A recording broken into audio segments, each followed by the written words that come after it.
এর আগে বক্তব্যে ডক্টর ইউনূস বলেন, আমি সব সময় আশার বাণী শুনিয়েছি, কিন্তু আজ বাধ্য হচ্ছি ভয়ঙ্কর সতর্কবার্তা দিতে।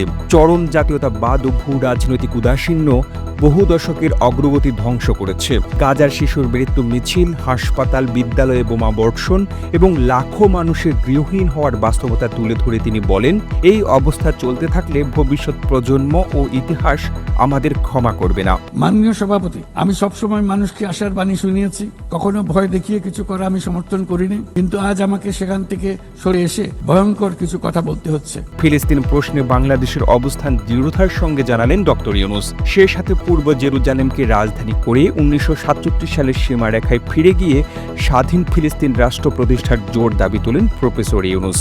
বাংলাদেশের জন্ম ও ইতিহাসের কথা টেনে ডক্টর ইউনূস বলেন, রক্তক্ষয়ী সংগ্রামের মধ্য দিয়ে আমরা 1971 সালে স্বাধীনতা অর্জন করেছি, কিন্তু যেই অধিকারের জন্য আমরা লড়েছিলাম, বিশ্ব আজ সেই অধিকার ফিলিস্তিনিদের অস্বীকার করছে।